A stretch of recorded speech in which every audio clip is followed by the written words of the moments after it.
Wrestling with Wrestling's Past and Present. How old were you? I was -3. JR is trying to contain Jim Ross. McFlurry, It's Mick Foley. Do you see any of the aggro crag? Was any of that left over? No, unfortunately not. No? I'm taking some of that home. Definitely not is the barn burner that Lee Cassidy and Tiger Racing was, but we'll leave that there. We digress. God, I hope that storyline ends soon. And 6 to 8 weeks later, they mail you a freaking magnet. Yep. You may know him as the Red Rooster. It's still real to me, damn it. He kept making out with his wife. It was weird. So then, I'm waiting for them to put the Selena Vega on a pole match. And I mean, Big E's got Whale performing in his entrance, so I feel like Wale. they would. It's Wale. Wale. I don't listen to. Okay, well, I don't listen to him, so I apologize to Wale. This is in the mail, my good sir. No, it wasn't. I feel like Vince is just gonna have them team together and be like, have them called Woo Bro. Like they're just gonna be the Woo Bros. Like, anyway. Giving us a reason to come here and listen to ourselves talk. Absolutely, and And then you can listen to us too.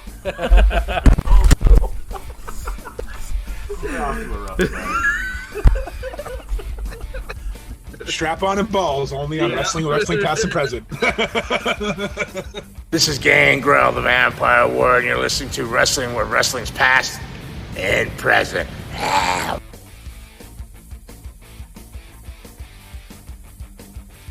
This is Wrestling with Wrestling's Past and Present. I'm Tim Kurt. I'm Roland Pulis. And I'm Mongo. And today we're going back to 1997. We're covering SummerSlam. SummerSlam is just a couple weeks away. And so we thought we'd get you ready by covering a really infamous show for a sad reason, but a very good show, I think. Yeah, anytime that we can go back and do like 96 to 99, 2000 WWE when it was like really hot, when they were in the Monday Night War and the Attitude Era, anytime we can cover that, I'm game for it. Even some of the pay-per-views, like we'll look at the stuff and there's only like maybe 2 matches and the rest of it's garbage, but we're like, hey, I remember this, so let's watch it. So like sometimes, we get kind of like, this show wasn't necessarily the best show all around, clearly, but like we grew up at this time, so we kind of remember it, and it's refreshing to go back and watch it as an adult versus as a kid, because there's certain things you remember, and then as an adult there's certain things you pick out and you're like, hey, wait a minute. So it's really cool to do. No, I agree. I was telling you guys off air that I remember renting this VHS from Blockbuster, again, because we're old. And it was that purple box, and you'll see in the picture that gets posted for this episode art with the Undertaker like rising in the smoke and Bret Hart. It was SummerSlam, heart and soul. So whoever the marketing guy was should give him a raise, because that used to draw my, because I didn't order these pay-per-views like we've talked in the past. So it was cool to get the VHS. It was cool to watch it. So like Roland said, this was like the unofficial start of the Attitude Era. This is when it kind of was the Attitude Era. They just didn't have the logo. They didn't call it that. And like you said, you pick up on things, you're like, oh, didn't notice that was kid. That's kind of awkward. Or you'd hear a commentary from, our favorite commentator on here, Jerry the King. He would just say something that would pop you out. It's like, how did he get away with that? We should note too, I was doing a little bit of research. At some point in the show, the governor of New Jersey shows up, and this was the first show that WWF did in Jersey in a long time. I guess there were some like tax restrictions on pro wrestling, and that's one of the things she did in office was like got rid of that tax. So I thought that was kind of an interesting note. Weird little tidbit about how things used to be, 20 some odd years ago. Like you can't come here because you need to pay a certain tax, or like with the athletic commission, like in some of the shows we've seen recently, like some of the nuances of each state it's funny to see. And that's why Vince would classify it, and he actually coined the term sports entertainment, as much as we shit on that term, but that's why he was trying to move towards away from wrestling for all this, because of the tax and the athletic commissions. Because if you're a sport or you're a wrestling company, they consider you a sport, you have different rules and standards and regulations, and again, money. We know Vince is a cheapskate, hence why he fires people, which we'll talk about later. He just cares about making money for himself. As CM Punk famously said, and we've talked about many times, he's a millionaire that should be a billionaire because he's a snake. And so it's funny. That's why even if I noticed rewatching this, they made sure they have started emphasizing the word sports entertainment. I'm like, is that how they got around the tax loophole? Is that why they really started calling it? But the booze the governor got was hilarious. That was the most New Jersey, New York thing I've ever heard. It's like anytime you have like a draft, like an NFL draft or an MLB draft, you always have to boo the commissioner. Mhm. Yep. I thought it was a little odd that she came out with the headbangers, but Well, and I Gorilla mean, Monsoon.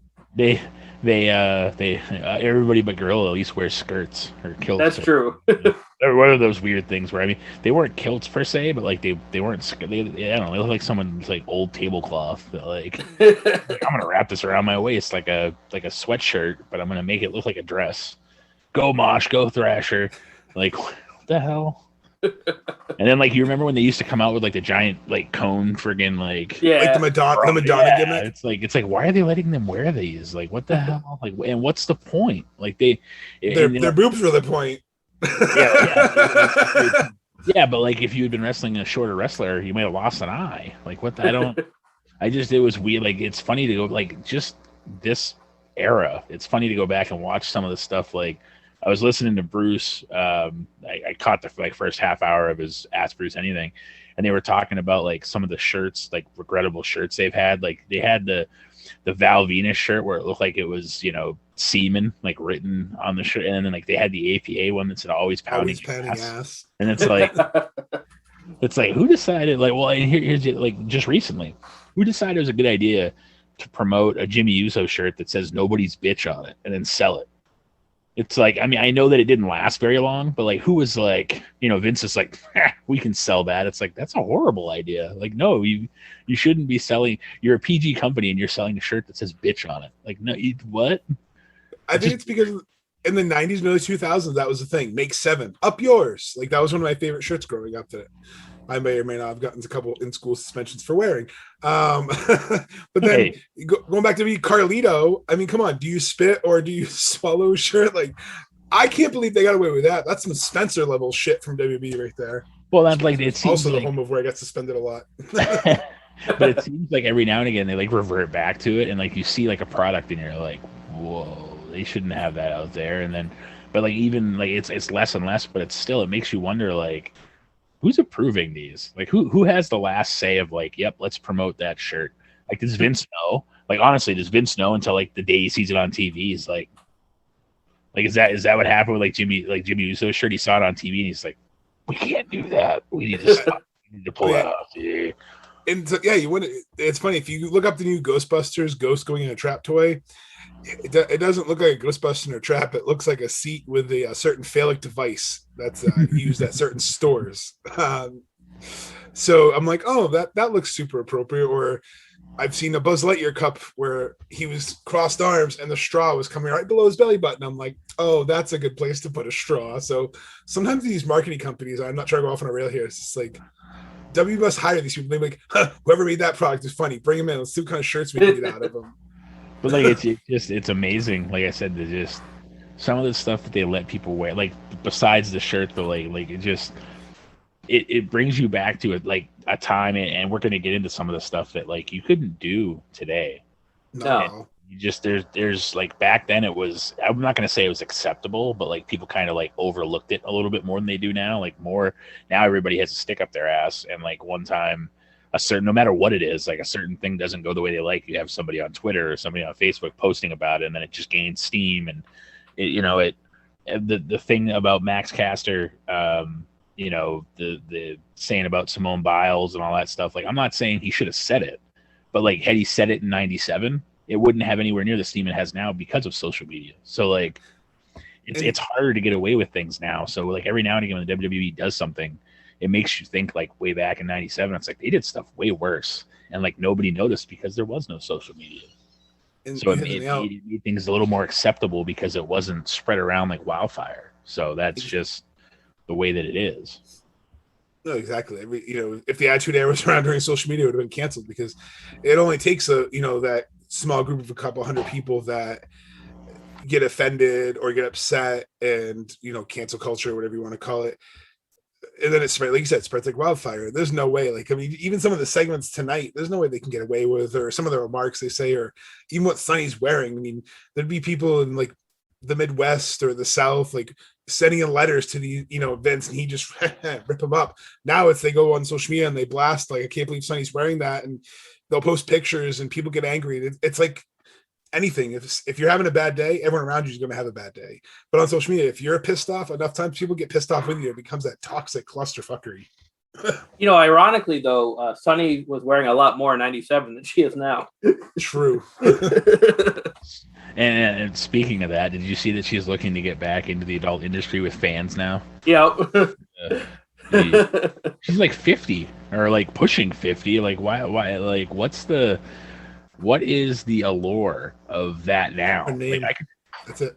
yeah, that's true. I mean you're right, but like I could see people lining up back then, like, you know, obviously, but like almost 25 years later, it's like she's been in jail, like she's already done like pornographic movies and all this stuff, and it's like, why?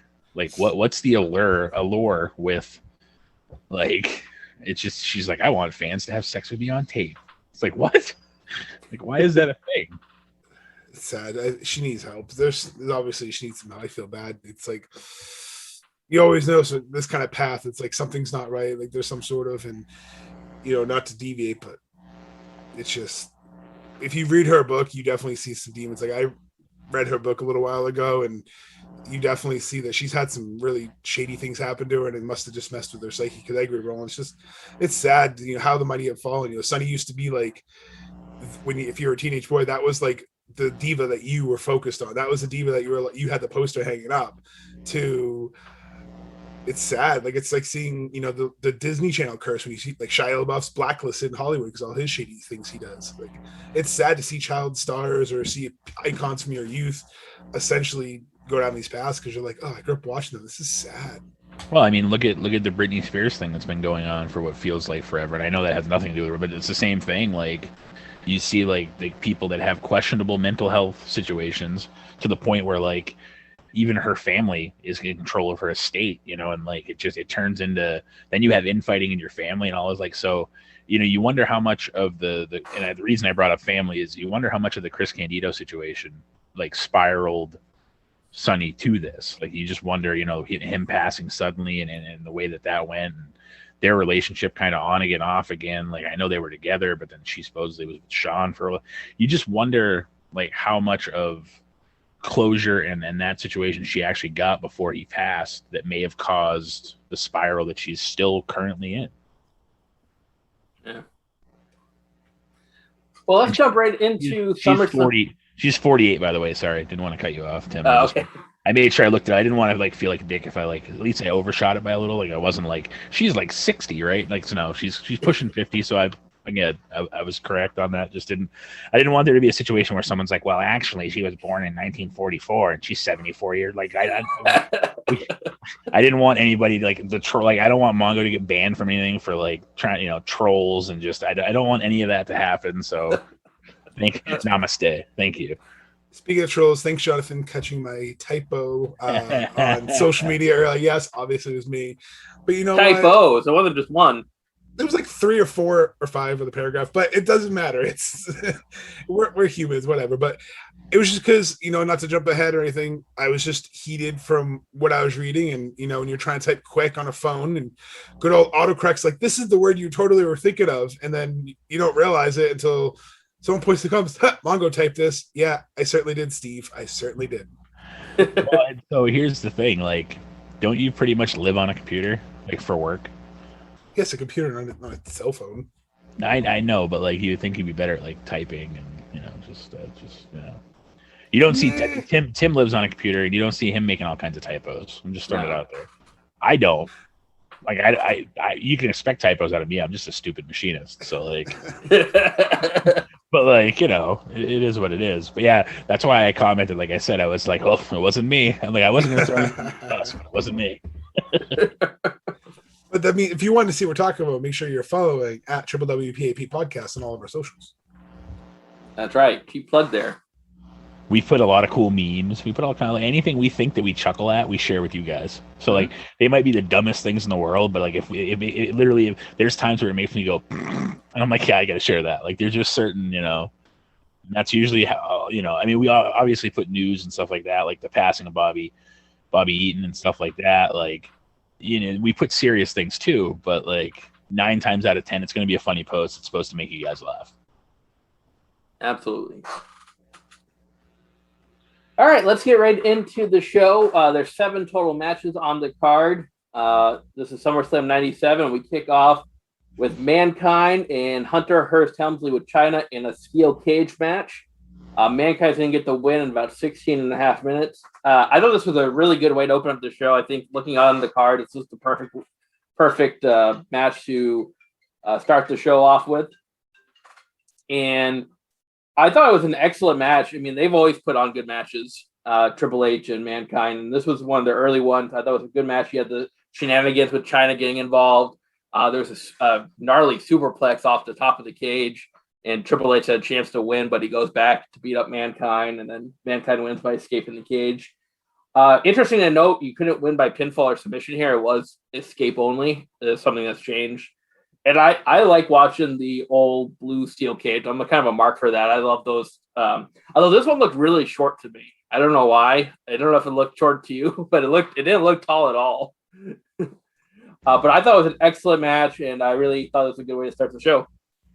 And this had to be one of the last times they used that cage too, in all honesty, because like pretty soon they phased it out, and I don't know if some of it was like the Attitude Era. We had to make it look like a fenced in cage, like a chain link. I don't know what the deal was there, but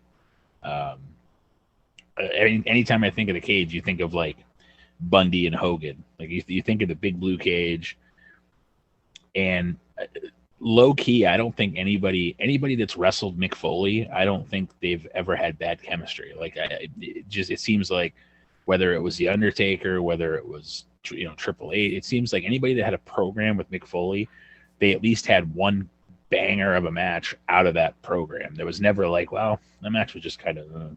So kudos to him. You still owe Tim $10, but anyhow, I think that like it's a testament to the type of worker that Mick Foley was. He knew he didn't have the look per se to be Shawn Michaels or to be a Bret Hart or to be a face of a company, but he knew what his job was to facilitate a good match out of whoever his opponent was. And a lot of times those people don't get enough credit for what they do.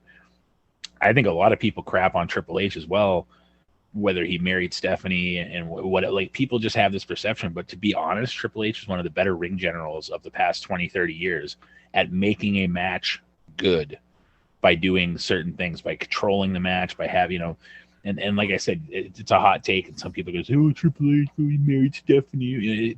Still, if you cannot control and have a match, the match is going to suck and you're going to know it. And so these two guys just had great chemistry. They were both, like I said, I use the term ring generals. I would say they both were kind of ring general-ish in certain ways. And they knew what their niche was in having these matches. Like, you weren't seeing Mick Foley trying to, do moonsaults, or like he knew what he was supposed to do. He was supposed to take a beating, give a beating, like the style of match, the chemistry. Like I said, it was with the Undertaker, with Triple H. There's just, I can't think of a match that Mick Foley had with somebody that I was just like, that was. It might have been the concept of the match. The match itself usually was, a 5-star, in the Tokyo Dome, Dave Meltzer, raging boner kind of match, and that's just. Mick Foley in a nutshell. And what a cool way to open up in New York too, because that's where Mick kind of fell in love with wrestling, is the famous Madison Square Garden, watching Superfly do his move off the top, and then Mick would emulate that in this match. It was cool. And I also like that this was the original terrible Greenwich, Connecticut Hunter Hearst Helmsley music, and like the French aristocrat version where he had just won King of the Ring this year after being punished the year before. So he was kind of coming into his own. Like you said, he was very smart in the ring. So his gimmick at first wasn't great, but his overall style of wrestling was great, because him and Mick Foley basically beat the hell out of each other and put on a show and essentially said, hey, follow this. And then Mick at the end, exhausted out of the cage and his legs tapping to Dude Loves Music. I mean, that was a great spot too. Well, let's just say his Mankind music at this time, that was awful.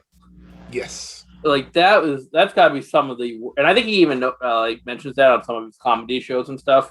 Like that was like the most depressing music. Like, and I guess it kind of goes with the character, but it's just still is terrible. Well, and then I like you think of the car wreck music when you think of Mick Foley, like off the top of your head. So like, and same with Triple H though. Like, how long has he had Motorhead? Like you don't think of the instrumental, you know, the weird, like Mongo said, the blue blood aristocrat, you know, coming from WCW where it was Jean Paul Levesque. Like they carried that character over, and like I said, in your head you don't think you think of like, you know, My Time, and then you think of Motorhead. For like the last 15 years it's been Motorhead. Not Ocean Joy. Right. Next up is a singles match. You have Goldust with Marlena and Brian Pillman. Goldust is going to get the win in just over 7 minutes here. There's a whole storyline, you know, with Brian Pillman wants to go after Marlena. And it's probably a storyline you couldn't get through today. Match itself was all right. There was a terrible botch at the end with the sunset flip. That was like one of the worst botches I've seen in a while. And I don't know if they improvised with Marlena hitting Brian Pillman with the purse or not, or if that was planned. But Marlena hits Brian Pillman with the purse, and Goldust rolls him up for the 1-2-3. I think this was a little disappointing considering they had such a storyline going into it, and they only gave him 7 minutes. And with the botch finish, it kind of just took away from it. So yeah, this one was just okay. Yeah, I agree. It served a purpose. It wasn't anything special, and it's unfortunate to see Brian Pillman. You know, the last year and a half of his career, he was a shell of who he was, you know, thanks to the injury that he had with the accident. And the dark side of the ring kind of covers that and whatnot. So kudos to them for covering, you know, the downfall of what happened. But WWF at that time, I think, signed him too quickly to keep him from going because they had so much momentum. And it just bit him in the ass because Pillman just wasn't Pillman. You know, that's the unfortunate thing when you think of Brian Pillman. My head, without going back and looking, I think of the stuff with like Austin and the Gun and like all this, like but like the matches were horrible. Like he just couldn't have a match anymore because his body, you know, he was a shell of who he was, unfortunately. And it's just, you know, I mean, Goldust still wrestling today. You know, Dustin Rhodes is still going today. So, you know, like you said, the Marlena storyline, some of that stuff you could, just like the Austin, you know, with the Gun, you couldn't do that today. Like it's just, so it's refreshing to see some of that stuff, but it also makes you have a new appreciation for it when you watch it, you know, 24 years later. Yeah, and it's crazy to think that it was 24 years ago, but no, you kind of hit on a point that I had thought about, was the whole Pillman had a gun thing. That's also what I pretty much remember from WWF, because how sad that his last essential feud was him losing to Goldust, having to wear a dress to go after Marlena, like, because he would die in October. So I mean, he's only going to be around for, you know, 2 more months. Like this is his last big pay-per-view. Next month it was In Your House. So I mean, essentially this is one of his last matches. This is kind of sad that like booking also kind of derailed his career. And this kind of also goes to show that everyone talks about wrestling sucks today because the Attitude Era was the greatest thing on earth. And this is what the Attitude Era was, this kind of stuff. So it's nostalgia. You know, when you're between 8 and 14 years old, you know, you're developing. So psychologically, whatever you are enjoying during that time frame is always going to have more of a special place in your heart, like music, movies, TV. So that's why the Attitude Era is so special for everyone, because it happened when we were all growing up and, you know, from kid to teenager, blah, blah, blah. So, you know, it's rose-colored glasses, but this is the kind of stuff they did. And you're like, oh, this is stuff I didn't enjoy the Attitude Era. I enjoyed like The Rock and Stone Cold and Triple H growing up and, you know, some of the raunchy stuff, but you know, this kind of angle, like, oh, he wants Marlena and he has to wear a dress. It's just, I'm like, he was just copying WCW's booking. We covered it in a previous episode where freaking Perry Saturn lost to Jericho and he had to wear a dress. And then it turns into Perry Saturn with a mop. X amount of years later. So you wonder if Pillman would have had a mop or a broom. Like maybe they could have been a tag team. It could have been Saturn and Pillman, and they could have had a mop and a broom. They could have been the janitors. to be fair though, it is Mongo put the nail right on the head. You lose what Pillman used to be, knowing what you see towards the end here. Like you think of Flying Brian, you think of that, but for whatever reason, this is what I remember, and it's sad because it literally was Pillman, a shell of himself. He couldn't do anything with that ankle that they had. That story they had the ankle fused from the accident. He couldn't jump. Like he didn't have the ability to hinge his ankle, so he was a one-legged man in an ass kicking contest when it came to flying moves. And the guy used to be Flying Brian, so clearly his offense was based on high risk maneuvers and moving quickly and stuff like that. And he just couldn't do it anymore. So yes, some of it was the booking. The booking wasn't very good, but also WWE jumps to sign a guy that just didn't have it anymore, unfortunately. And then that's the worst part. Like, I hate to disparage Brian Pillman and his, but like the matches he had, was he even there for a full year? I mean, it wasn't. It seemed like it took a while to get to this point, but just the last year or so of his career, he was nowhere near what he was in WCW, like he was in WWF at the time. It's sad. Yeah. He wasn't in WWF very long, so I'm not. It might have not even been a year. But that's what I'm saying. They had the momentum with the Austin thing and that, and then they went to the whole the Goldust situation and whatever. But I mean, I know the Austin thing carried on for a while, like when he joined the Hart Foundation and stuff like that. So like it feels like it was probably a year or so, but like it definitely wasn't his finest moments in the business. And it's just unfortunate because you see it all the time, like with certain performers. Just Chris Jericho is a great example of it. Somebody his age to still go at the level he is. And then you see people like Pillman, who again wasn't really old. I mean, he was still, just coming out of really what was the prime of his career. He was on the back end of that, and because of injuries and whatnot, he just couldn't do it anymore. So like Jericho being 50 and still being able to do it is just insane. No, it is, and it shows that sometimes it's just changing your ring style. The reason we talked before is Jericho had to change his ring style. He's not top rope flashy as much as he used to because he can't do that ring style. Brian Pillman, like you said, this poor dude's ankle couldn't move, so he couldn't do his top rope stuff. Because you need to bounce off the ropes. And he just, like you said, he was a shell of himself, and it's sad because if you want to watch Brian Pillman, you want to watch WCW Brian Pillman, ECW Brian Pillman, but you want to watch the original because his WF run, unfortunately, is only going to be remembered for the Pillman's Got a Gun. And his last, him only being in the Hart Foundation is because he wrestled in Canada, because he was born in the U.S. So to me, that never made sense why he hated the U.S. when he just wrestled in Stampede. That's why he joined the Hart Foundation, because he was friends with the Harts. And second time in a row in this episode that I've pretty much nailed the timeline on that, because he signed June 10th of 96. Oh, wow. So just almost over exactly a year and a half. I mean, He died in October. So, I mean, it like I said, it seemed like that's about what it was timeline. But I mean, sometimes you have a memory of like, this took forever and it was like a month. So part of that too is when he signed, he was a commentator for a while. Yeah, because wrestling wise, it was probably less than a year. Yeah, and I mean the Pillman and Austin thing seemed like it went on for so he signed in June, and in November actually November 4th of 96 was the Pillman's Got a Gun angle. Mm-hmm. So like that was like what, 5 months later from when he signed. So like there was a lot of starts and stops, and I think a lot of it unfortunately was because the WWE realized they didn't have the Brian Pillman they thought they had, because he couldn't do it anymore, and it's sad to see. Yeah. And I mentioned this before, and we've alluded to it.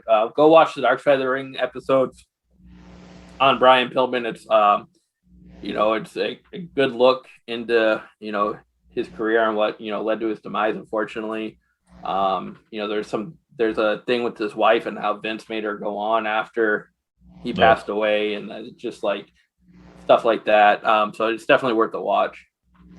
Yeah, that to have her kind of give the recap of that situation. Anybody that gives Vince credit for some of the good things he has done, that had to be one of the shittiest things he's ever done to anybody ever. Yeah.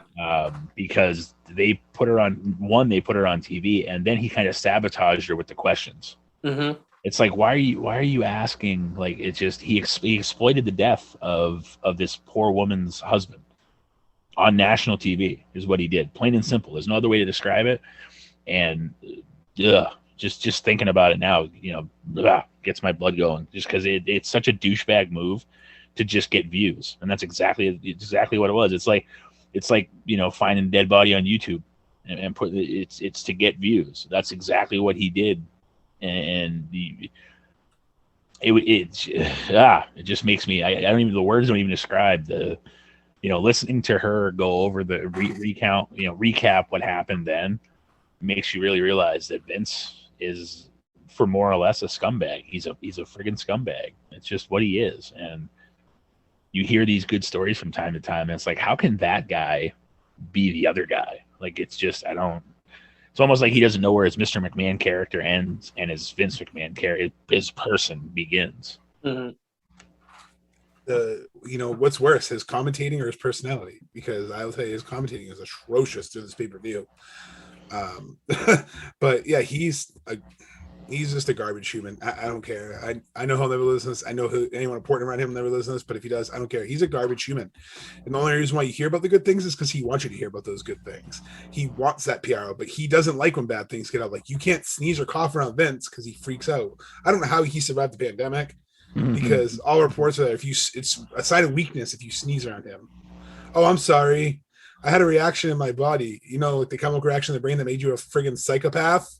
And just like you said, exploiting someone's death is just not what you should be doing. You should be celebrating. And that's actually, it's funny you kind of kept bringing this up because I wanted to bring it up. There's a cool guy in one of my groups. His name is Zombie Sailor. It's his gimmick name. Zombie Sailor Toys has signed some exclusive deals, so they're going to be making a retro Brian Pillman, a retro Jeff Jarrett, like Hasbro style, like 1990s Hasbro style figures. So it's kind of cool if anyone's toys collector of vintage toys. If you want a Brian Pillman action figure, which will be one of the first ones they've made since like 97, go check it out. Zombie Sailor. It's a pretty cool toys. I can't believe he's got some of the contacts. He's going to have one man gang, like pretty much all the 90s wrestling legends that we've covered. He's going to be making their toys, and that was a good time. Cheap plug. No, he's not paying me. I just think they're really cool. Well, Jeff Jarrett and Conrad brought that up on My World either last week or the week before, that Jarrett was going to have the quote unquote Eric Bischoff, the Dick Dancer outfit that Jeff Jarrett wore, back in the day. Like that's the figure that he's going to have. So it kind of ties that in. And and here's another thing, I'm not getting, obviously we're not getting paid by anybody, but if you want to hear a really in-depth podcast that you didn't think you would like, My World is fantastic. Like I have no problem promoting how good Jeff Jarrett and Conrad have been. And in my head, I thought it was going to be like Kurt Angle's. Like, no offense to Kurt Angle, but I hate Kurt Angle's podcast. I think that he makes it too much about him, and I get it is his podcast, but like, I thought Jarrett's was going to be what I felt about Kurt's. Like, I thought it was going to be the other way around. And I actually love every Tuesday. I look forward to every episode of My World. And again, we're not affiliated, we're not anything.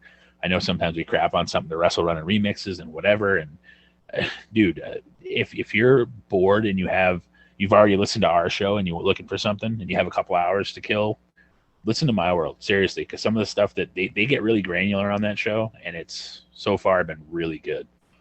And check out the TNA episodes, because where we cover once a month, we cover TNA.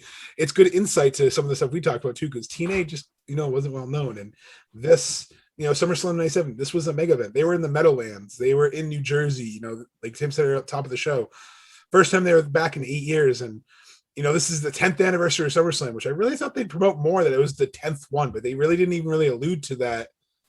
It was like a big deal. And that's, to me, I think a huge deal, because it's a milestone show.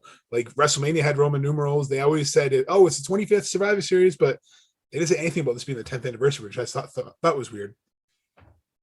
Yeah, that's a good point. I mean, but Vince doesn't like numbers, I don't think, anymore. So maybe that had to play part of it.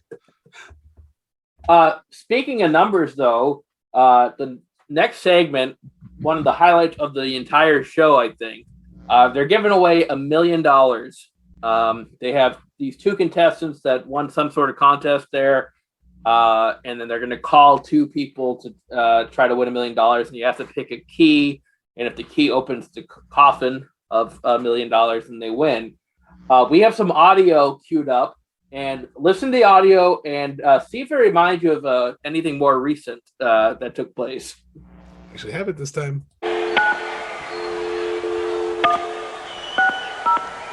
Show that bald-headed kid's ears again.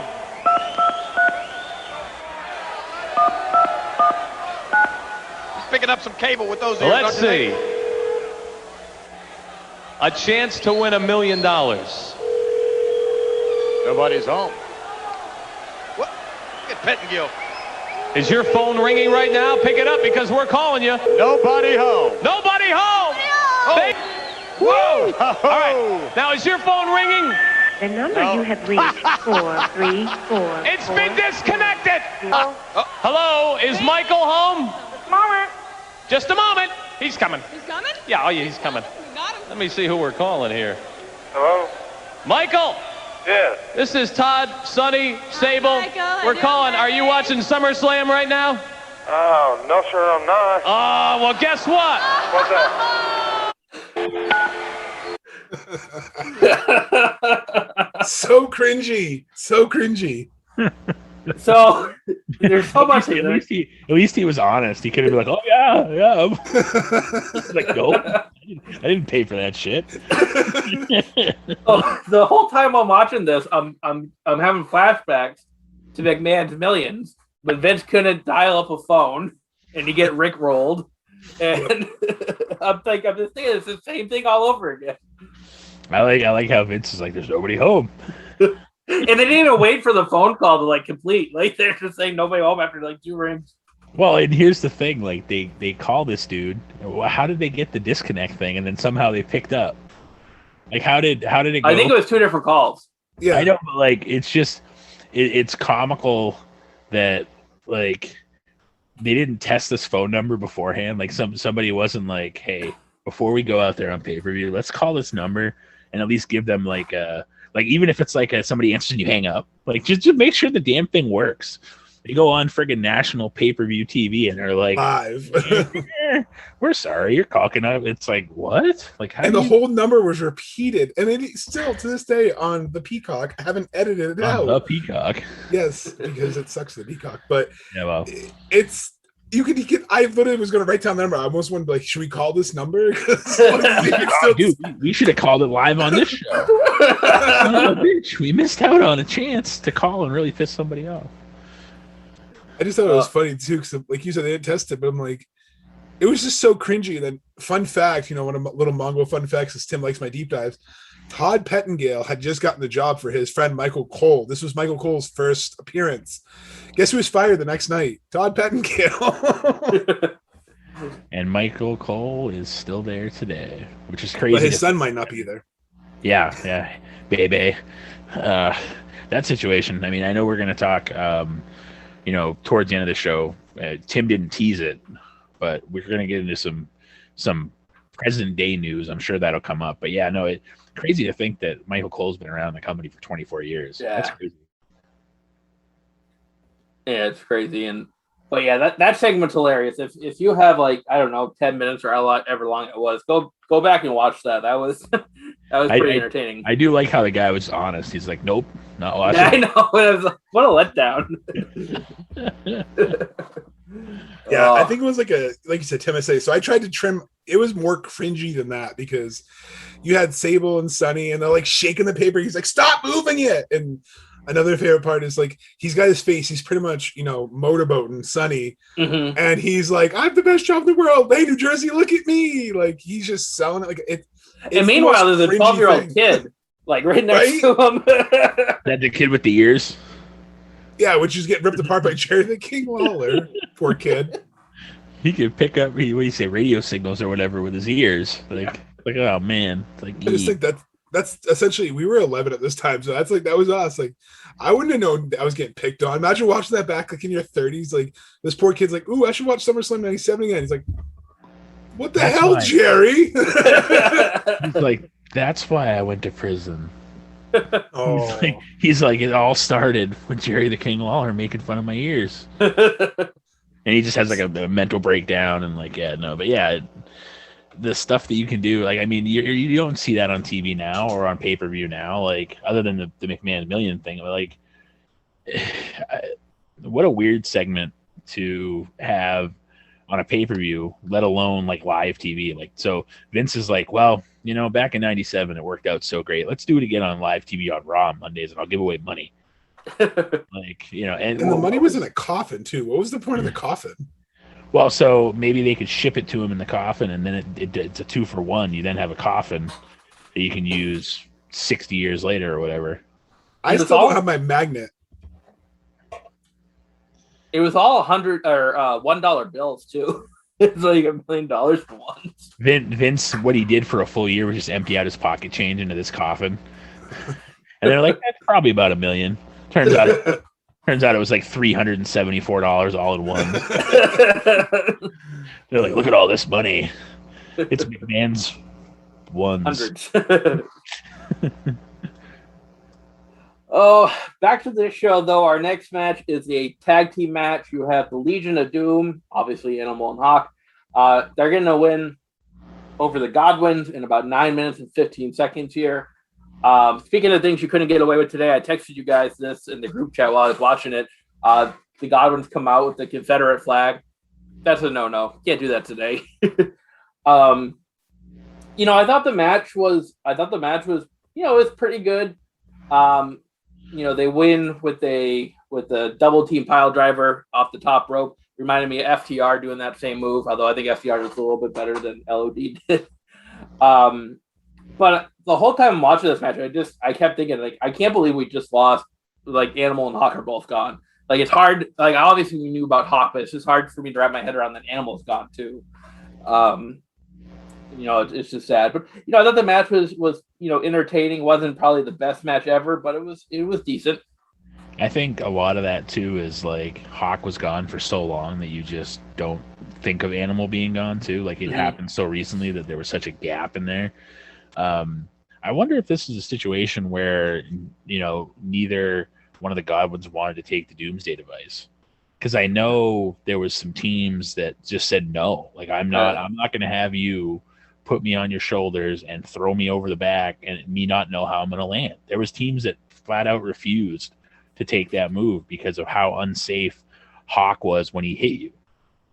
And I mean, you know, you have Animal holding him and he can push his feet, but like if Hawk hits you too hard or doesn't hit you hard enough, you're going to be dropped on your fucking head. Like, you're going over backwards. You don't know where you're going. So like there was a, you know, article, and there's been articles that there were teams that just flat out refused to take that finish. They're like, no, we're not doing that. So, and then, you know, I think you mentioned the FTR thing. I think that Tully Blanchard delivers it better than those guys did. Yeah. So at 60 whatever years old, but seeing the participants in this match like come out and stuff, I thought it was going to be kind of a clunker, and it really wasn't that bad. I mean, it wasn't a great match by any means, but it also wasn't. It kept my interest. It wasn't too long. It wasn't like a 20-minute match. It wasn't something that you're just like, okay. It wasn't a terrible match. It was just kind of there for me to steal Tim's phrase. I'm a Legion of Doom mark, but Road Warriors mark more than anything. But to me, their WWF run, it was just so hot and cold that honestly, WrestleMania 14 is probably my favorite, you know, WWF moment from them, or some of the earlier SummerSlams. But this is when they were kind of going in and out of the company, so it really wasn't their best run.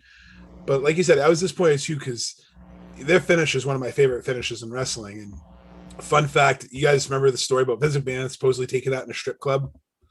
That I guess he got drunk and was like, you know, do it, damn it. And he did. And I guess like almost broke his neck. But supposedly that's why he had the neck brace during the steroid trial. Like, no. Because if you look at history and you Google like people who are on trial for some heinous shit, there's usually always that one sympathetic person like they have the neck brace. It's like, you sprained your ankle. Why do you have a neck brace? Like, I feel like that's more of a gimmick than wrestling is when someone needs sympathy from a jury. They're like, oh, let me put a neck brace on because it looks like I'm in a lot of pain. Like, no, that's not it. So I just thought that was kind of, you know, fun fact. You saying people not take the finish.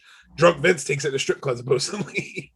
And then it's sad that essentially out of this, you know, Midian became naked friggin' Midian for a while. And then it wasn't really anything until he was in the Ministry of Darkness. Unfortunately, he was just a glorified jobber. Like, I don't know how he stayed employed as long as he did, because he's trying to be the Undertaker. Yeah, that's the only thing. It's got to be. It's like, because no offense to him or anything, he just really wasn't a solid worker. Like, I see why he was in the tag team, because the other guy in the Godwins could go more than Phineas.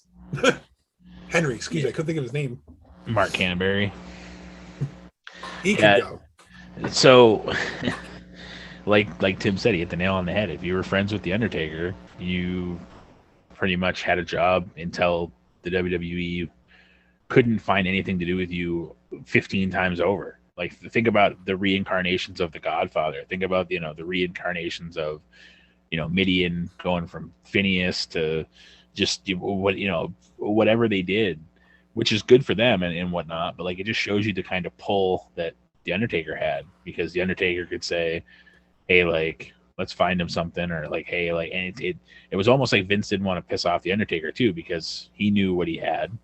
And if he were to let some of his friends go, Vince probably tiptoed around it. Well, we'll give him the minimum. We'll keep him on the payroll to keep the Undertaker happy, which worked out good for the people that were friends of the Undertaker. But I mean, name something that the Godwins did that was memorable enough for you to be like, oh man, I missed the Godwins. Like, nothing. Like, there's just no offense to them. It's just the gimmick was bad, and they just never did anything of really. The only, like you said, going into the Ministry was the most notable thing that Phineas ever did. Mm-hmm.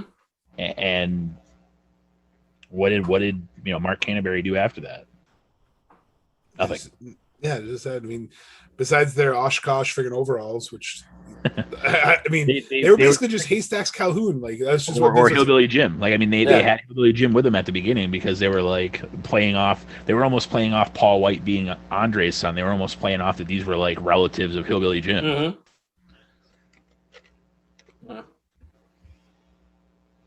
Next up is a singles match for the European Championship. You have the British Bulldog going to retain over Ken Shamrock by disqualification, about 7.5 minutes. This is they had a whole storyline where the British Bulldog, threw dog food at Ken Shamrock, and Ken Shamrock went ballistic. That they made note that he couldn't sleep and everything. And the match itself wasn't too memorable for me. The only thing I really remember was when Ken Shamrock made his entrance, just how jacked he was. Like, he's just like, he looked just like he was just super jacked, and that was like the one thing I took away from this match. DQ came, British Bulldog hit, or Ken Shamrock hit British Bulldog with the dog food can, and that caused the DQ, which I feel like they've let matches go on for a lot more than just hitting with the dog food can. But other than that, the match itself wasn't too memorable for me. You can throw a guy into the steel steps. Yeah. Match still goes.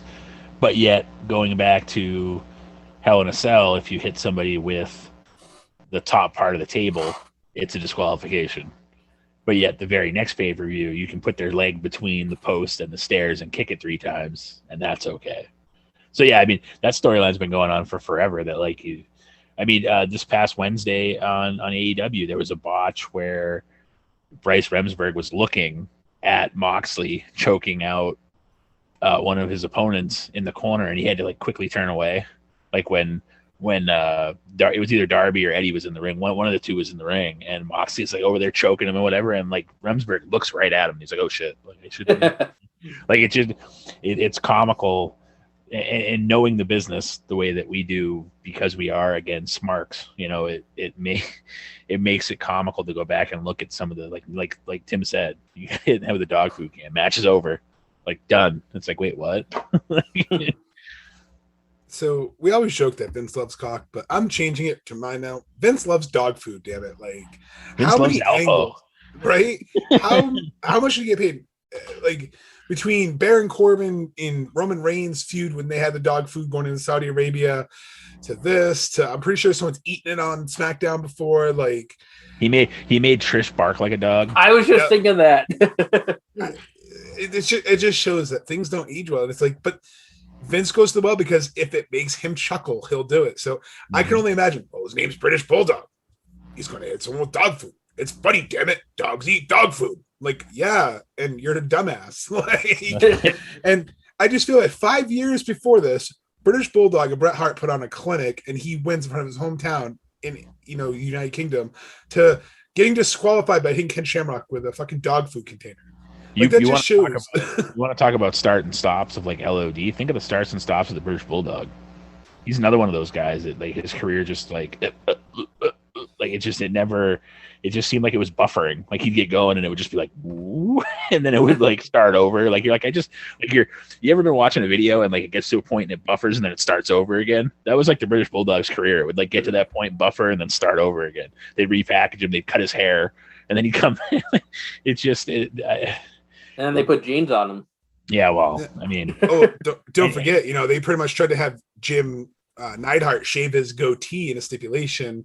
So, and essentially, not to jump ahead to that match, but the only reason being is because he had signed a contract with somebody else, and they were trying to get him fired. They figured if he shaves his iconic look, maybe they'll fire him. So Vince's logic was, if I change the wrestler, people won't recognize him. Like, that's not how it works. Like, if I shave my beard off, I'm sure Emily will leave me because I have a baby face and she won't like it without a beard. But it doesn't mean I'm a different person. It just means I need to grow my beard. Like, I never understood Vince's logic. Like, when he did that, when Undertaker had that weird mohawk for a while, where he like shaved his head and had those like that chrome dome, that like, I hate to say it, skid mark going down his fucking head. Well, and you wonder if like he did that at home, and then like he showed up, and Vince is like, "What the hell did you do?" Like you wonder how much of that was like, but I mean, Vince going back to this time, and then even current as the interview he had recently saying that he didn't think AEW was competition. It's like, okay, but yet as soon as Tommy End ends up there, they panic and start calling like Buddy Murphy and like certain people got calls to see what their non-compete clauses were, but they're not. But it's not competition though. Yeah, it's like, you're still full of shit. Like it's comical to see it even then, like just in your head of like wondering, like Vince was senile then. Like the dog food thing, like it's almost like with the Baron Corbin Roman Reigns thing, like he was like, you know what we haven't done ever? Dog food. and they're like, the big dog. well, and then like somebody was probably like, hey, and they're like, damn it, we're doing it. We've never done it. This is new. I mean, they repeat angles. I mean, SummerSlam '99 had literally the exact same build up as SummerSlam 2000. Like they pretty much did a remake. You know how they did that awful Bewitched remake with Will Ferrell. They did that with SummerSlam. Like, it's the same storyline with different actors. You're like, wait a minute. Like there's actually YouTube videos. I wish we had some to share, but where people are like have like their TV, like have a line split in the middle. Like they have two different things playing, and it's like different storylines with some of the same people. And it's like even the scripts, like word for word. It's like that's what I think. Like you were saying, Roland. Like it's just he's like that was funny before, it'll be funny again. It's like. Yeah, but smarks like us were like, wait a minute, you already did this like 13 times. You guys remember that time Goldberg came back? Like it's same storylines. To that point, do you guys remember when I guess it was WWF, they did that internet show called Bite This? Yes. Yeah. And Michael Cole got in trouble because he was talking about, I think he was trying to promote one of the video games. And he said, the storylines will be the same in 6 months. Like he said that. That's awesome. Yeah. I mean, he's not wrong. So that just reminded me of that. I mean, to your point, I mean, even the people within the company kind of realized it. And at that point, Cole hadn't even been there that long, and he knew it. He already knew it. That was probably back in 2004, 2005. I would have to guess. It might even have been sooner. It might even been earlier than that. Yeah. Moving on, our next match is an 8-man tag team match. You have Los Boricuas getting a win over the Disciples of Apocalypse, easy for me to say, in about 9 minutes. Again, this one was just kind of there for me. I mean, you had some interference by the Nation of Domination, but I don't really remember a whole lot about this match. I know they win with an elbow drop, which is kind of like, finish to me. I don't know. It's just an elbow drop. But other than that, nothing too memorable about this one. Yeah, no, again, to do what Mongo did earlier and quote Tim, this was just there. It just did. And this is when they had the 3 groups of 4, when they had the Los Boricuas and they had the DOA. I'm not even going to try to say what Tim tried to stumble through. I'm just going to call him DOA. And then they had the Nation of Domination. the storyline was essentially that Savio Vega was in the Nation, left, brought back Los Fariquas. Crush was in the Nation, left, brought back DOA, and then hey, look, there's 12 guys fighting each other, and it just, I think the storyline sucked then. Like, to go back and watch it, it sucked. Like, it makes you realize how much it sucked. Like, even back then, I'm like, who cares? Like, I'm like 12 years old or 11 years old. I'm like, okay, no one cares about these guys.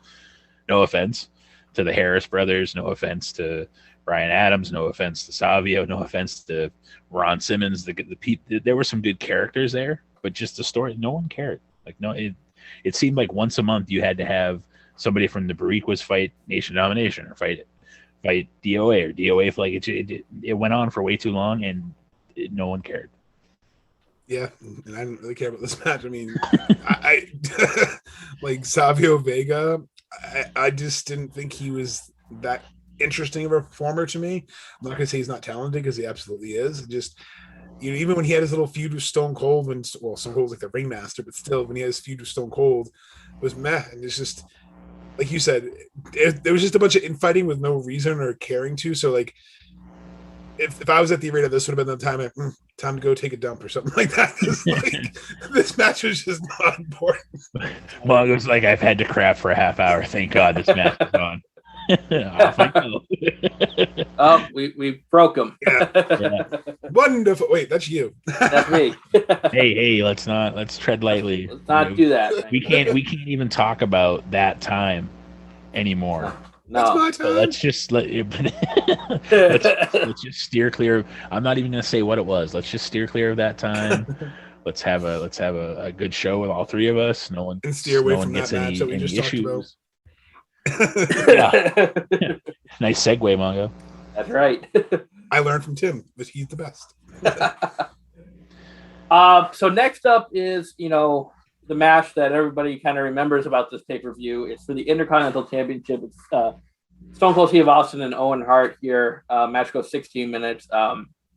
Everybody just remembers the ending. A little bit of a shame, because I thought the match itself up until that point was very good. I thought, obviously Owen Hart can have a match with anybody, and actually Steve could really go. He actually did a lot of technical wrestling in this match, which you don't think of his character doing that. But I thought this was an excellent match. It was hard watching it, though, knowing what happens. Like, it's almost like print-worthy, knowing what's going to happen. Obviously, Owen Hart botches the tombstone, and Stone Cold lands right on his head. He's paralyzed for a little bit. They had a stall to finish. And, as Stone Cold Steve Austin said, it's like the worst roll-up in history.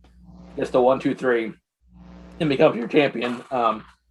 There was the whole thing where they had a discussion on how Owen Hart does the tombstone, and how, Owen Hart said he goes on his ass, and Stone Cold really didn't believe him at first. So there's the whole thing there, but yeah, just unfortunate situation. It really affected, Steve's career, for the remainder of his career. One thing I noticed too was there was a lot of foreshadowing in this match, because they kept saying about the neck issues that Stone Cold Steve Austin had, and how Owen Hart was focusing on the neck. And it's kind of eerie how that kind of foreshadowed what happened with the pile driver. Unfortunately, the match itself was really good up until the finish, which was, really unfortunate.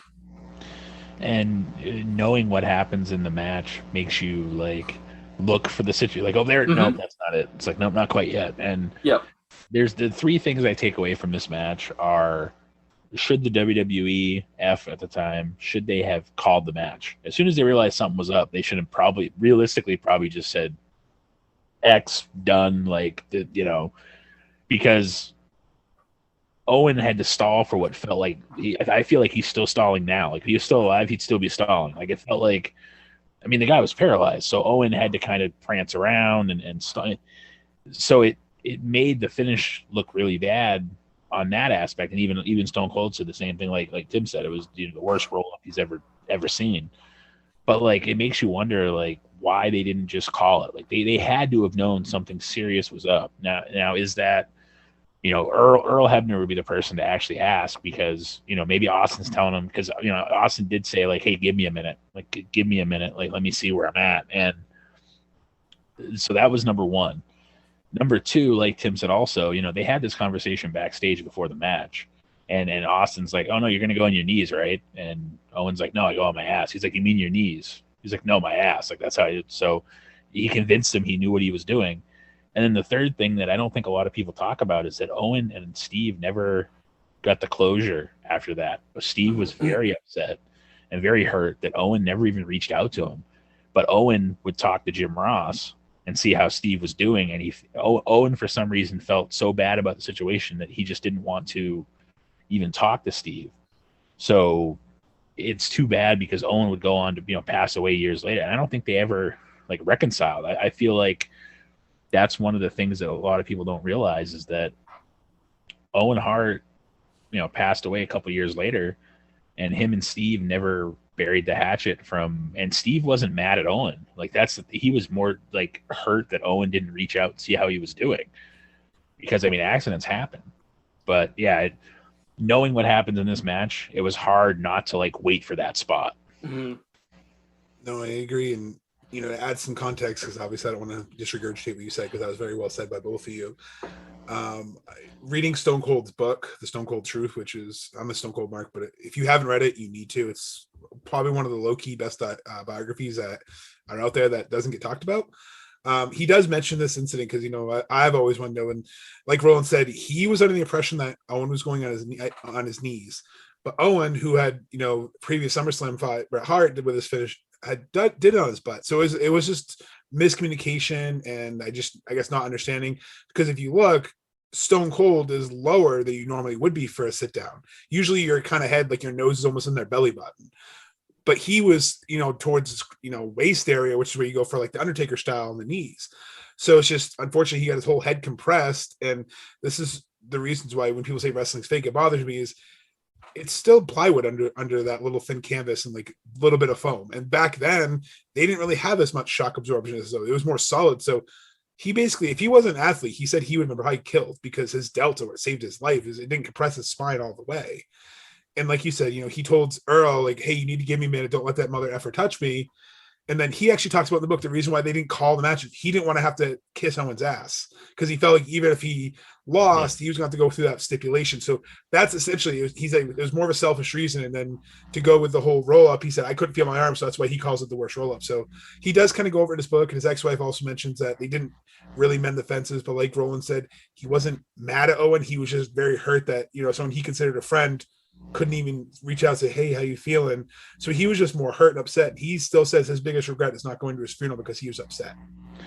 Well, and then you also have to wonder, had Vince not been on commentary, if he had been out back for this, would they have called the match? Would they have been able to get word to the ref, like, hey, like I mean, you could tell as soon as it happened that Austin was in a bad way, and he should never have moved. He should have laid there and let the paramedic, like, you wonder how much more damage he actually did by moving, crawl. I mean, I know he didn't do a lot, but did that affect it too? Like, could it have been better if he had just, okay, I'm done, and just laid there and let them come out, put the brace on him, like, and not only that, him leaving afterwards, like they should have carted his ass off. He should never have been, they should have never let him try to walk back and be carried out by the refs. And granted, I know there's storylines in wrestling and the whole, like, the kiss my ass, all this stuff.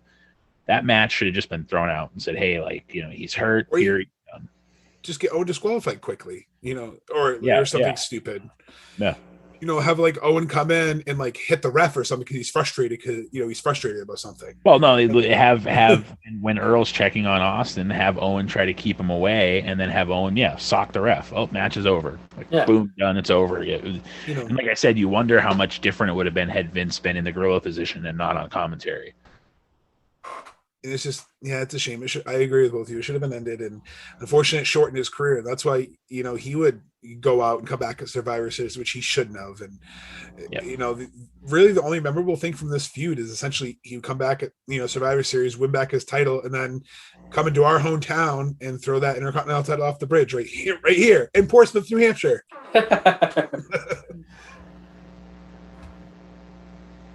Next up is our main event. It's for the WWF Championship. You have Bret Hart and The Undertaker with Shawn Michaels as the special guest referee.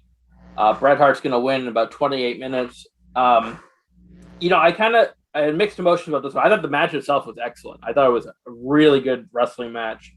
I don't think it gets talked about as nearly as it should because of what happened the match before. Everybody remembers SummerSlam '97 as what happened to Stone Cold, and they don't really talk about this match between Hart and the Undertaker. But I think it should be talked about because I thought it was really good. Shawn Michaels played a role in the finish. Bret Hart introduces a chair to the match. Actually uses it. Shawn Michaels questions him about it, and then he goes to hit Hart with the chair, and Hart ducks, hits the Undertaker. Hart covers him, and Shawn Michaels counts to 1, 2, 3. So I kind of like the finish there. And they were teasing like the whole Bret Hart, Shawn Michaels feud throughout the whole thing. But just pure entertainment, pure wrestling. I thought this match was excellent. My match of the night by far. And it's one that you should go out and watch if you have a half hour. And how good was the selling at the end when Michaels hit the Undertaker with the chair? How he sold how like distraught he was to have to count Bret the winner. Yep. Bret's pretty much telling him to count, and Shawn, his facials and the way that he reacted to having to count the Undertaker out. And this would then lead to the match that shortened Michaels' career, because this would essentially lead to down the road the Undertaker and Shawn Michaels having the match, the casket match, where Michaels, so this set up a feud for like a year later, or well, not a year later, but like the following, it was Royal Rumble, wasn't it? I believe was when Michaels and Undertaker fought. So it would set the feud up for the screw job, and then it would set the feud up for, which the match that took 4 years away from Shawn's career. So this storytelling was good. The match itself was really good. And it makes you have an appreciation for Bret Hart being able to work with anybody. That's the one thing I will say is that Bret was, I'm a Shawn Michaels fan. If I had to pick one, I'd pick him. But Bret also, I think, sometimes gets overlooked as one of like the Mount Rushmore wrestlers. He, again, going back to the whole ring general thing, he could have a match with anybody. And the Undertaker, sometimes you see there's clashes where some people just can't work with bigger guys, or some people can't work with smaller guys. Bret didn't care if you were Yokozuna, if you were the Undertaker. Bret could have Hogan. Bret could have a match, with Shawn, or he could have a match with it didn't matter. And it's just, guys like that are hard to find. There's probably maybe a handful of those guys in the WWE right now that could have a match with anybody. Like there's not, and have it go off looking smooth. So I just want to point that out. But yeah, like Tim said, easily the match of the night, easily the match of the whole show. I don't know what else I can say about it. I agree. It's hard to add any more to that because it was a phenomenal match. And then just even back then as a kid, knowing that Shawn Michaels and Bret hated each other. And this wasn't like, oh, I hate you wrestling. This was like, I want to like kill you, hate each other, because leading up to this whole pay-per-view, you had the infamous, Shawn, lost his smile, as Roland mentioned earlier, because he had knee injuries, but Bret said, oh, he just doesn't want to face me. So like there was controversy on, was Shawn really hurt, or was he ducking losing the title to Bret, which kind of sets this up because Undertaker ended up getting the title. So that happened. And then a couple months before this was the infamous Sunny Days promo against Bret, which really upset Bret because he wouldn't cheat on his wife till later. So how dare you accuse him of cheating on his wife now? While Shawn's actually having sex with Sunny. Yeah, and ironic. It's just. It was awkward, and like you could sense the tension, like even non-storyline wise. So, obviously this would go to set up to Shawn winning, the European title and getting the trash pelted at him in England, to fighting at Survivor Series to the screw job, which you should go watch Wrestling in the Shadows it's been put back up on YouTube if our fans kind of want to check out like some of the stuff that led up to this too, because that's a good behind the curtain of what led up SummerSlam time. Because Bret Hart thought he was going to resign, and he was pissed off that, oh, hey, I'm not on a 20-year deal. And this match was like his last title reign. And they were mentioning how important this was because he was only the second champion in WWE history that had won 5 titles, which was a big deal. Hogan and Bret were the only people that have 5 WWF title reigns at this point, which is crazy to think about now with you have people like Randy Orton who have 14, John Cena 16, and The Rock, Stone Cold 6+. Like it's crazy to think about all the title reigns versus back then where they would hold the title for a year or it would be vacated because it wasn't 30 days. So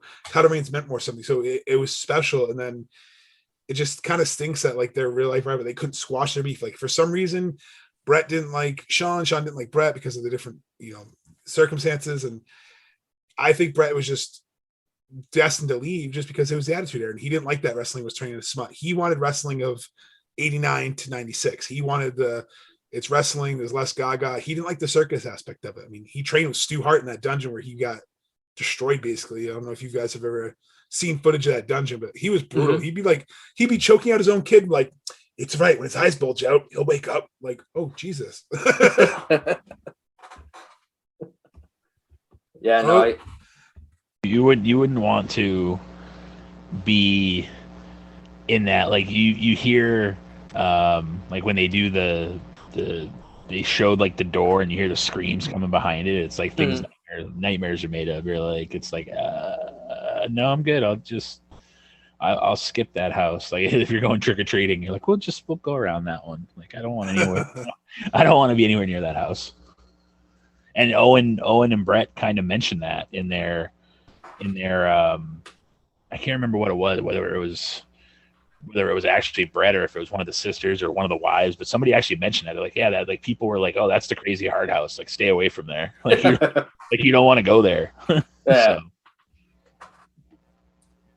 So that's our rundown of SummerSlam 97. If I had to give a rating, I'll probably give this a 6.5. There's a lot of matches that were just kind of, meh for me. But I really liked the opening match with Mankind and Triple H, and the main event was really awesome. And then, Stone Cold Steve Austin and Owen Hart match was really good. It just unfortunately had that terrible ending to it.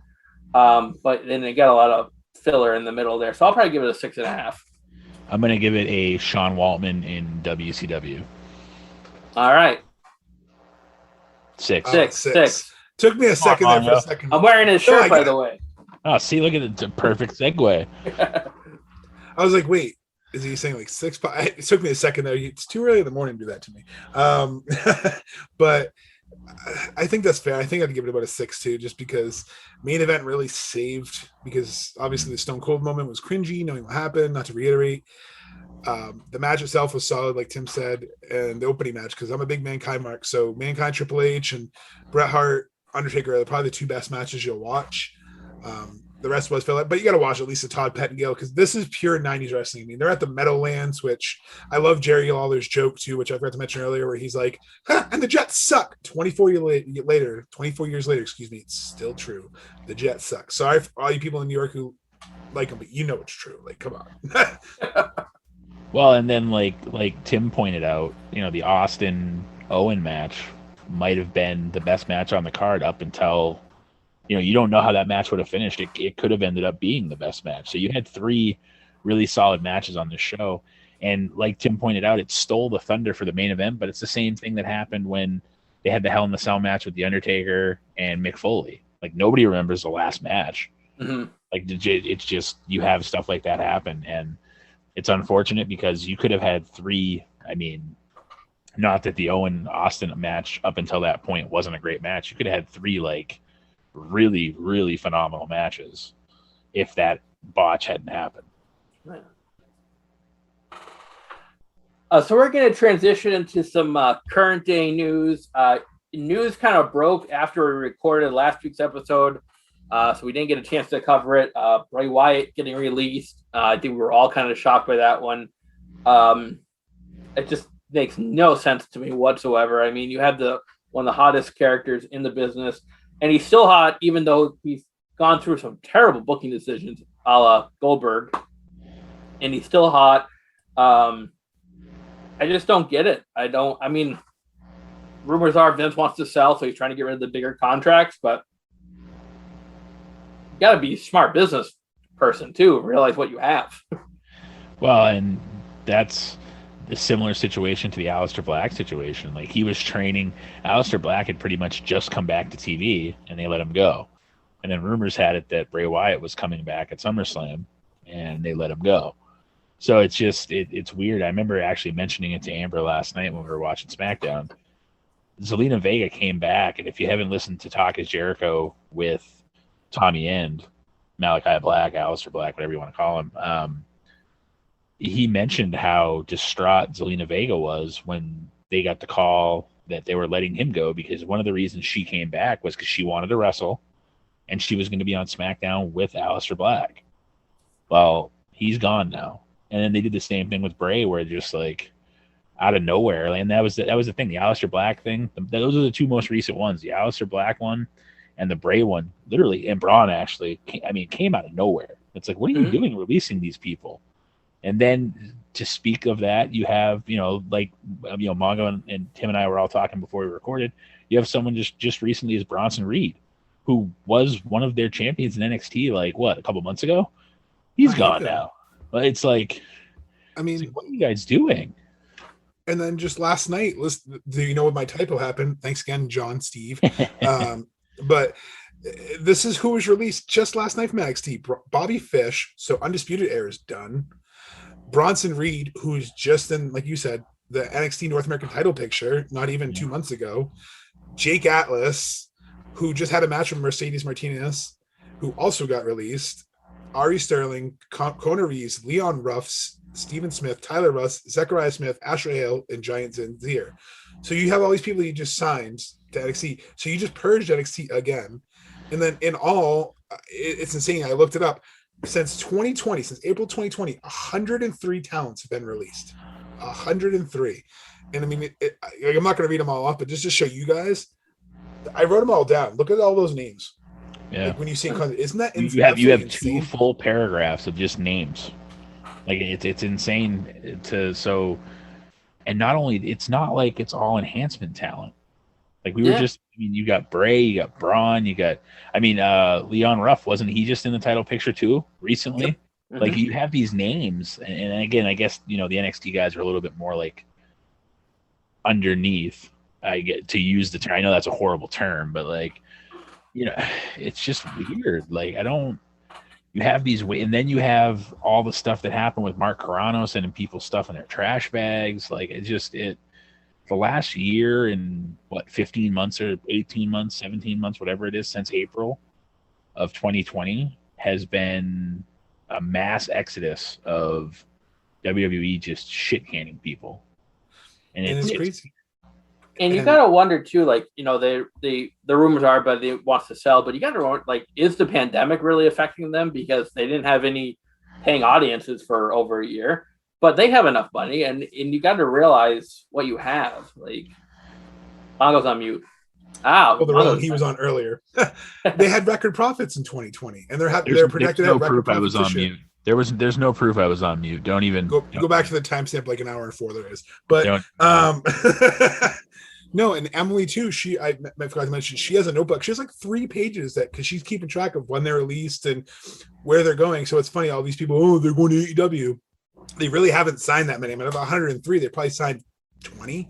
But can you blame them for picking? Okay, you're releasing all this talent pool, and you have Vince who's being cocky about it, maybe I'll give them more talent, and you are. And then you're gonna wonder, whoops, they literally just fired a guy because they forgot to renew Adam Cole's contract, which will be up in 2 weeks. They forgot to renew Pete Dunne's contract, which will be up in 2 weeks. So they have more people and they're scrambling because there's rumors out there's people on SmackDown and Raw that they might not know when their contracts even. They don't even know when Jeff Hardy's contract's expiring. Supposedly, they might have messed that up because of the injury add-on. And then you have Aleister Black's 30-day release being put on there instead of 90, they said on Talk is Jericho. I don't know what's going on, but I think the rumors of the sale, it's got to be when there's smoke, there's fire, because all these things seem like they're having a fire sale to rebrand NXT, to revamp. But then you're going to rely on John Cena and Goldberg. John Cena just said in an interview, you can't rely on nostalgia acts, and you're doing it. What you make fun of WCW and TNA for doing, WWE is doing what the trolls say AEW is supposedly doing. They're relying on old nostalgia acts, and they're getting rid of their future stars. So rumor had it that Goldberg has to have either 2 or 3 matches a year. That's what his contract states. So no matter what, he had to have at least, I think, 1 more match this calendar year. And I think that's the end of that contract, from if I remember what I read, and if that's true. here's the interesting thing. Like Mongo just said, you can't pay Braun Strowman, you can't pay Bray Wyatt, you can't pay Aleister Black, you can't pay any of these guys, but yet you can have John Cena come back, who was not under contract. Now, let me reiterate, he was not under contract. So they had to sign him to a contract, but yet they can't pay Braun Strowman or Bray Wyatt. And, you know, Adam Cole was at SmackDown last night, according to rumors, because for a high-level meeting with Vince, because Adam Cole, go get paid, baby, because he's in the best position of his life right now. He can hold Vince by those brass nuts and say, I don't want to be cut. Here's how much I want, or I'm going to go hang out with DMD. Did you see the picture that MJF posted of Adam Cole? Which probably led to him being at SmackDown. Adam Cole, there was a picture MJF posted that he even said he didn't know if he should post it, but Adam Cole is holding up an AEW t-shirt in the picture, and it looks like it's legit. It could have been Photoshop, but to me it looked like it was a legit picture of him like holding up like he was gonna wear it, like holding it up. And even MJF kind of broke character a little bit because he was like, I don't know if I should post this or not, but what the hell, I'm posting it anyways. And it like Mongo said, it's the same situation of a Jeff Jarrett going to WCW with the title. You have a guy that's in the title picture. Now's your time to get fucking paid, plain and simple. If you have all the cards and they want to keep going with this storyline, either make Vince pay you, essentially borrow Pillman's gun, make him pay you, or leave. You just tell Vince, listen, if you're not going to pay me and give me job security, I'm going to leave. And there's not a damn thing you can do about it, because from what I read, he's on a handshake deal. Like he did sign, but I mean, he's on his contract's done, and he signed a short-term deal to get them through SummerSlam. He's wrestling at NXT TakeOver 2 weeks from tomorrow. Yep. And then he's on. So on the 15th, the 22nd, I can't help if I can count. This guy works with numbers too. Just want to point that out. It's all good. So, you know, on the 22nd, that's going to be so he could literally, like Tim said in the group chat, he could literally go to NXT TakeOver, pull a Rick Rude and show on Dynamite that Wednesday, and the internet would explode. And honestly, his friends are there, the Elite. And I know what people are going to say, oh, the Elite, but still, he had a great storyline with Hangman Page. He has friends over there. He has friends in all their promotions. Like Roland said, he holds all the cards. Get paid. This is like a quarterback in free agency in the NFL. He's gonna get paid stupid money, and good for him, because you know what? If you're dumb enough to let his contract expire, you're dumb enough to have to back up that Brinks truck. Well, and it's not like he hasn't earned his stripes on the independent scene before now, too. So like he's in a Daniel Bryan situation where if he doesn't want to wrestle, he can just go home. Like he doesn't have to, but if he wants to and wants to. Daniel Bryan's been gone for 6 months at this point, and it's not that he didn't, like, his contract expired. Also, he didn't have a non-compete. His contract ended, so he could have showed up. You know, I mean, from what we've read, he could have showed up wherever he wanted, whenever he wanted. But he's taken some time to spend at home with Bree and the kids and whatever, and do whatever he's doing. Cole can do the same thing. You know, he could troll everybody, leave, and then not be seen for 6 months, and show up and have even more steam because nobody knows what he's doing. He could show up anywhere. So you don't see this situation often, but when you do, the people that have it need to capitalize on it. No matter who it is, no matter where you're going. It's like the Pillman situation between WCW and WWF at the time. Pit them against each other and make one of them pay you. And make sure it's where you want to go. Here's the thing: you can make WWE pay you, but if you're not going to be happy, just go to AEW, take less money. And my big thing is what's going to come in NXT. Like, I really enjoyed NXT, but those releases read earlier. Adam Cole potentially being gone. You're going to have Johnny Gargano and Tyson Ciampa, and this is not a shot at them. I love them. You're going to basically have them as the only really stars in NXT because you want to keep it as future and developmental, but you're going to make them miserable because all these people they've worked with, built this chemistry, these storylines with. I mean, the Undisputed Era was one of the best factions NXT has ever and probably will ever have. And now there's no chance of that. You just bring in the Diamond Mine, but you release someone from it. So it boggles your mind. Like, I want to support NXT. I'm going to watch TakeOver. It's probably going to be the best pay-per-view of the weekend. But what's going to come about it because you're releasing the talent? That's just frustrating as a fan. It's like you have SmackDown, which is really only good because Roman Reigns is his best work because Paul Heyman's in his ear. You take that away, SmackDown's meh too. So you're going to lose more viewership if you just keep relying. And then you have these stars and you're going to release them into the world or let them lapse and then tell us to tune in every single Tuesday for NXT. Well, why should I tune in when I don't know if the person I really start to like is just going to get his walking papers in 5 weeks? Well, and you have Finn Balor on SmackDown now. You have Karrion Kross on Raw now. Like, between people moving away from NXT and people they're releasing, like Mongo said, there's like 5 people left. There's nobody. It's like when they had the last round of releases and the women's division on SmackDown had like 6 people in it. How do you have a division with 6 people? I know. I just picture that meme of Will Smith like in the empty house, and it's like NXT locker room. Like I know I made the joke of the W, but I just picture him look around like the NXT locker room after this weekend. Like, where is everyone? it was also like Wilson Contreras from the Cubs after they traded everybody. I saw that too. He's like, where is Bryant, Rizzo, and Baez are all gone, and he's like just like where would everybody go? And it's unfortunate that. So here's what I want to know. Okay, and this is like breaking the fourth wall. Okay, if Triple H runs NXT, which rumors have it he essentially does, clearly he doesn't have enough stroke to keep these motherfuckers around, because if he did, they wouldn't be getting released. Because why would you build up someone like Bronson Reed to then have just be like, get rid of him, it's fine. Like he had a rocket strapped to him for the last year or so, thereabouts, and they just let him go. So that just proves, even though Triple H runs NXT, Vince has the last say, period.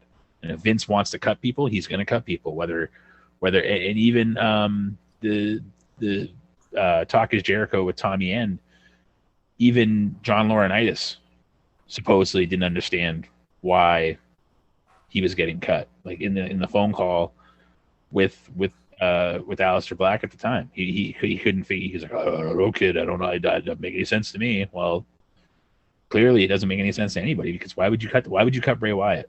Like why would you get rid of? I mean, clearly. But then the more insulting thing is they cut Braun Strowman and then they're like, "Oh, we want to bring you back for less money." If I were Braun Strowman, I'd be like, "Dude, lick my butthole." Like I would be like, "No, I'm good. Like you were paying me what you thought I was worth, and now you want me to take a pay cut? Why?" And then Tim brought up the money situation. They're getting money from Fox. That deal was a record deal, USA. From what they say.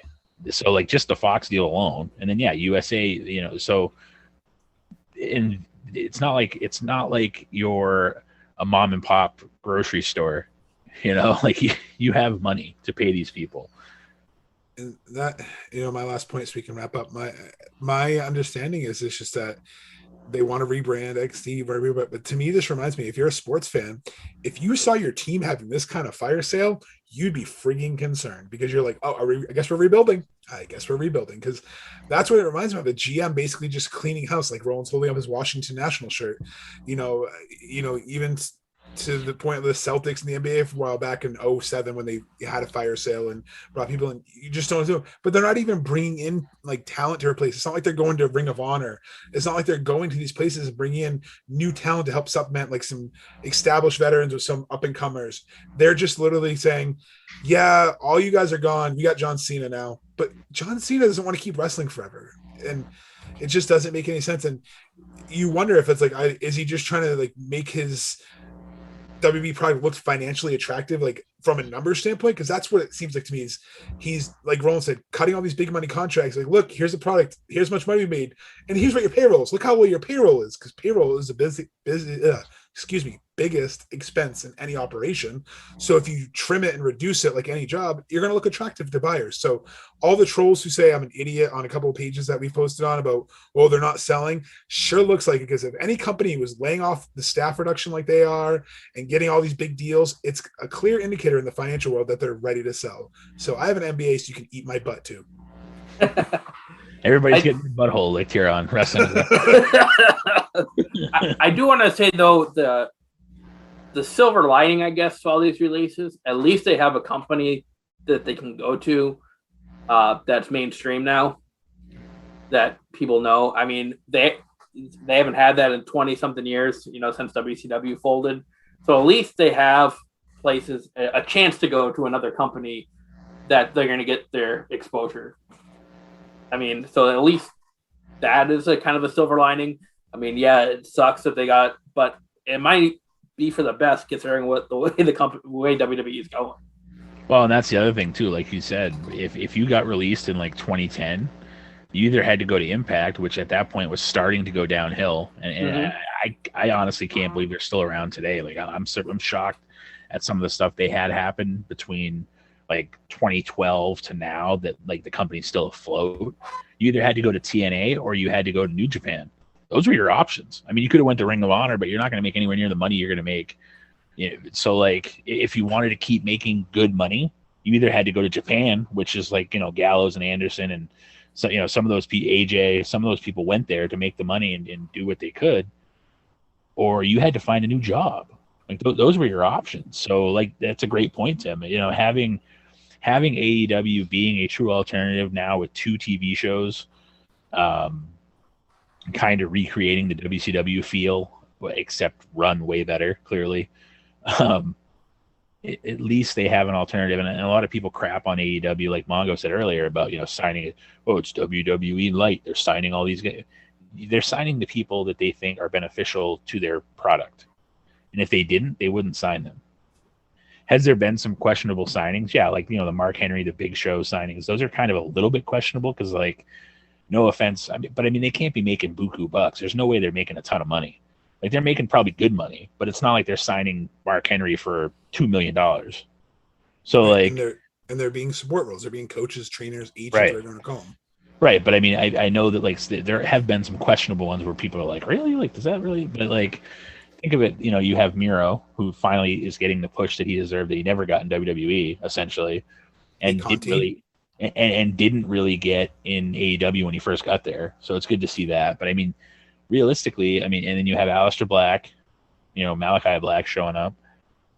Other than those 2 guys, in my opinion, who else has made an impact in AEW that you can say, well, they left here and they had their steam and that's why they came here and did this? Like, honestly. Dark Horse signing, like I said a second ago, Tay Conti was basically seen as a jobber in NXT, and she's been wrestled for the women's title, and she's actually improving every day. Her and Anna Jay had a great tag team together.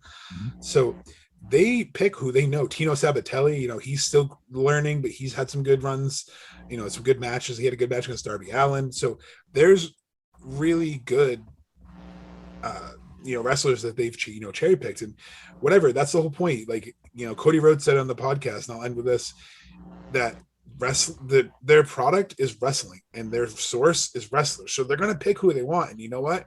You can call them WCW. Like Rowan said, I take that as a compliment because it's WCW run way better because it's an alternative. And eventually it's going to have to force WWE to either shape up or ship out. And it looks like they're trying to have a fire sale because they don't want to or something. I don't know, but at least we know that we can watch, Rampage next Friday and potentially see the Iconics come with Bret. At least I look forward to AEW every Wednesday. I dread, watching WWE if I have to sometimes. Especially Raw. Like, Raw is borderline unwatchable. It really is. And the only other person I can think of off the top of my head is Christian. So you have essentially 3 people that have left WWE, the bubble, and actually taken time away from any AEW person. 3. Like, it's not like they have 30 people coming over and it's all like, you don't see Kenny and you don't see the Bucks and you don't see the Lucha Brothers and you don't see, Andrade's starting to get there, but he never really had it in WWE anyways. He was one of those guys they treated wrong from the get-go. So you can't say that he was like red hot coming here or whatever. The name maybe, but the performer and what he did in WWE, no, because they never gave him a chance. But like, everybody's like, oh, they're signing all these ex-WWE guys. It's like, no, like Mongo said, they're signing people that they think can help the product of wrestling. Yeah, I agree. Well, let's wrap up. We went a little bit long here today. Sorry, Mom. You're right. Sorry, Linda. Yeah, sorry, Mom. Coming up for you guys next week, we are circling back to TNA 05. We're bringing you one pay-per-view a month from that year from them. This time it is Sacrifice 05. Looking forward to continuing our journey through TNA, and that's coming up for you guys next week.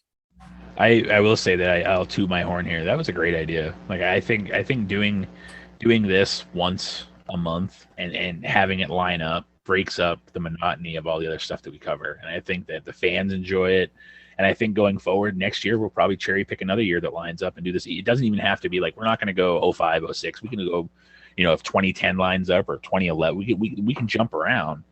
And I think it just breaks up the month, because for me lately, I've been looking forward to TNA week. And I said that at the beginning. I'm like, this has actually been really enjoyable, and I'm glad that we do it. And I'm glad the fans enjoy it, because clearly the AEW and the TNA shows are the ones that everybody really claim. I mean, the CM Punk one last week was a hit, but like other than that, it's TNA and AEW all the way. I was going to say, to finish that, CM Punk has been the fastest, highest, most distributed one we had. I mean, it's literally tripled some of our episodes. So thank you guys so much. We had a lot of fun doing it. And that's why we like doing the different content, like Roland said, TNA. We look forward to it every single month. And so make sure, if you like it, tell your friends about us, share our socials at, Triple WPAP podcast, go to triplewpap.com, leave us a review, whatever you want to do, the typical podcast spiel. Because that's what helps us, grow and helps us get heard, because, the more that we get heard, the more that more people can give us input. We can do a fan episode or yada, yada, yada. So thank you, everyone. And, we appreciate doing this. And I look forward to TNA and talking about 2005, because it was one of the best years they had. So I'm excited to do it. And I'm, I tipped my cap for the TNA idea. The CM Punk episode was all Mongo, so I'll give him all the credit on that. That was a great idea to capitalize on the summer of Punk, 'cause we had nothing to do, but to capitalize on how hot Punk was because of the rumors with AEW. Awesome call, great call. Thank you. I'll try to come up with an idea at some point. You do enough. You do enough. Teamwork makes the dream work. All three of us work together well. We're all real friends. This isn't like we hate each other when we get off. That's what makes this work. We're all good friends. We all love talking wrestling, and we all love that you like to listen to us talk wrestling. and I'll toot Tim's horn for him. Between editing the shows, between running the show, the order of our show, like he keeps the show moving. Like it's not like he doesn't do anything either. So. I mean, his ideas might suck, but wow. or may not be good or whatever, or he might think that. I don't think that. I'm just saying he said that he wants to come up with something or whatever. He does. We tried it one week, Mongo. How did that work? Like, how did that work without Tim when he was broken? We don't talk about that. If we didn't have Tim, we wouldn't have a show. So like, I don't want people to think that like me and Mongo are like, haha, fuck Tim. It doesn't work that way. Since we've gone to a 3-man booth, essentially, our show has been on point. It's clicked. Yeah, the episodes have been a little bit longer, but it's because we have a lot of things to talk about. And like Mongo said, if we didn't like each other, we'd have like a lot of silence, and we wouldn't have the laughs and whatever. So we're glad that you guys are enjoying it too. Plain and simple. Absolutely. Yeah, thank you guys for listening. I know we went a little bit long this week, so thank you for sticking with us. TNA Sacrifice 2005 is coming up for you guys next week. Everyone take care. Until next week, I'm Tim Kurt. I'm Roland Fulis. And I'm Mongo. And this is Wrestling, with wrestling past and present. I hope you're all having a nice day.